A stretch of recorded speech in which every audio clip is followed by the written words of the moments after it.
Howdy, folks. Today's Thursday, March 24th. Okay, I'm done with doctors for the week, so I have a little bit more time to record.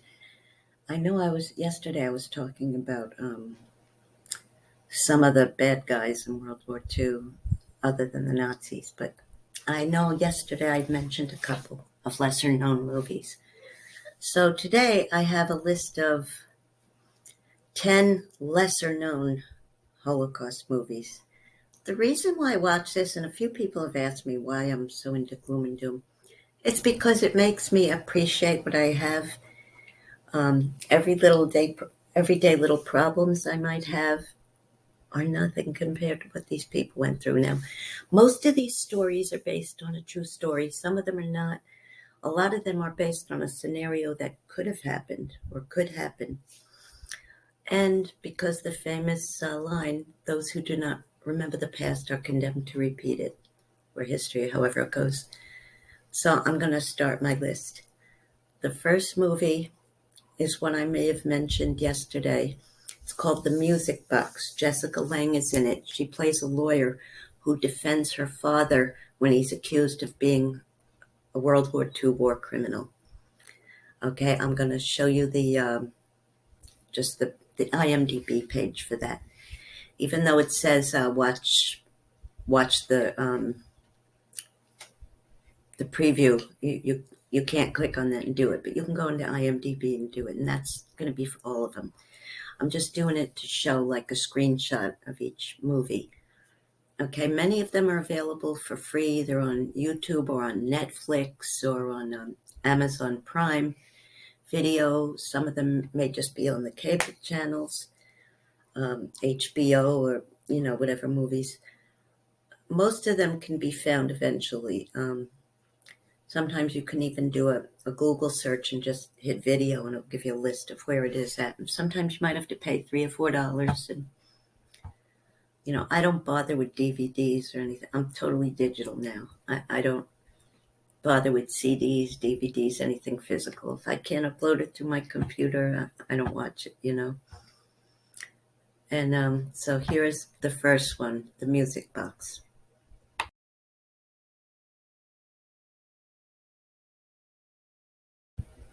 Okay, the next movie that I'm going to show you is called Europa, Europa.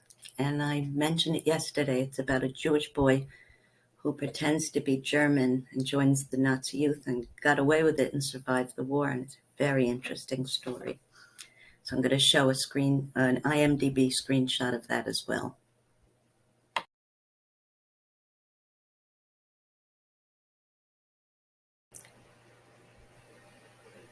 And the next movie is going to be called Apt Pupil. It's about a boy in modern times who suspects his neighbor is a Nazi war criminal. This one's very interesting too. Thank you. The screenshot for that's coming up now.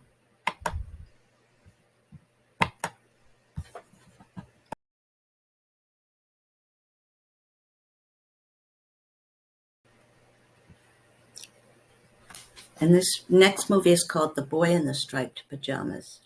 It's about a little German boy who's about 8 years old, I think, and he becomes friends with a boy across the concentration camp fence because he lives in the country. He has no idea what it is. He thinks they're farmers. He thinks the boy's wearing pajamas, and they become really close friends. And I cried when I watched this. This is heartbreaking, but it's also very touching. The love and the friendship between the two boys who don't let the barriers keep them apart because they're both kind of innocent and don't really know what's going on. It's not a true story, but you never know if a scenario like that could happen, although it's highly unlikely. It's just something worth watching.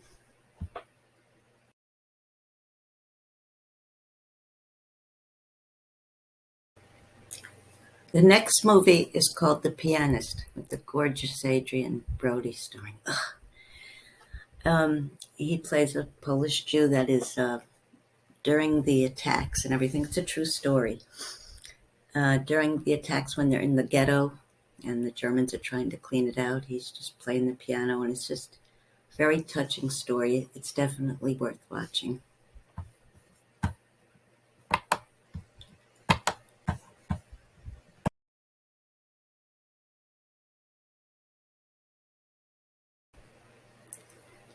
The next movie is called, it's in French. I think it has subtitles, but you can pretty much guess what's going on just by watching. If you don't speak French and if it doesn't have subtitles, I can't remember. I was able to figure out because I know a little French, not that much. But it's Au revoir les enfants is in English, it's Goodbye Children. And it's about a little Jewish boy, and nobody knows this. He's in an orphanage with other children. Their parents are all fighting the war, and it's in France. And it's heartbreaking. I don't think it's a true story, but stories like that have happened. It's a typical scenario that has happened during World War II.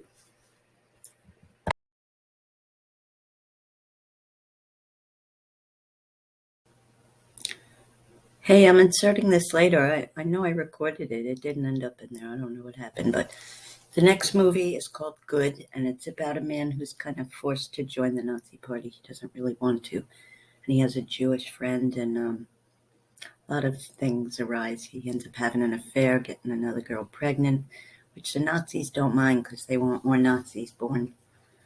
But a lot of very sad things happen in this, and it's an interesting movie.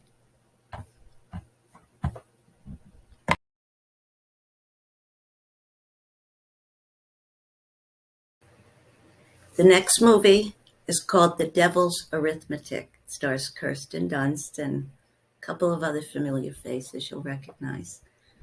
She's living in modern day times, but she's Jewish, and she's not taking her religion seriously. They're having a dinner, I believe it's Passover, and some of her elder relatives who had lived through the Holocaust or had elders who lived through it were trying to make her take it more seriously when she suddenly goes into she gets a little tipsy and she goes to lay down and she's suddenly in another dimension back in World War II, back in the, being a victim of the Nazis. It's very interesting what happens. So it's definitely worth watching.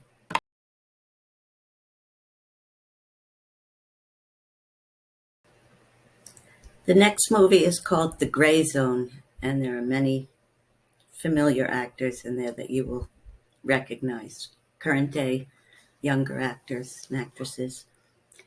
It's about Jews who are in a concentration camp, and a lot of times the Nazis had the Jews do the dirty work. Unfortunately, they were in charge of the crematorium and everything, and that's where the term gray zone comes from. They're kind of stuck doing that, and it's just disastrous what happens, and it's typical of what did happen back then.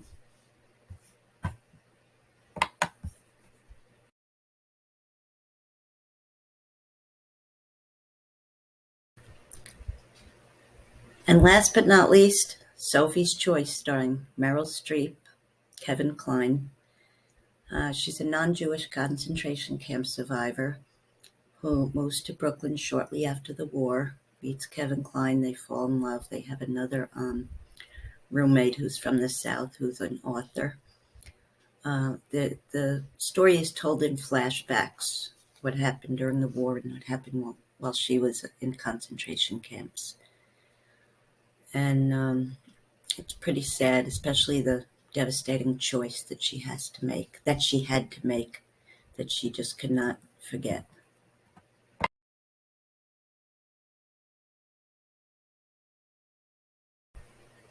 If you've made it with me thus far, thank you very much. You might notice that I didn't list the very popular movies like Schindler's List and the TV documentaries, the TV miniseries that were playing throughout the 70s and 80s.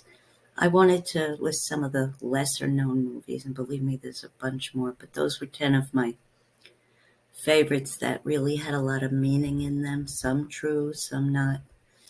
But I hope you'll get a chance to check out some of them, and I'm telling you, it'll make you appreciate your life a lot more and be more compassionate to others.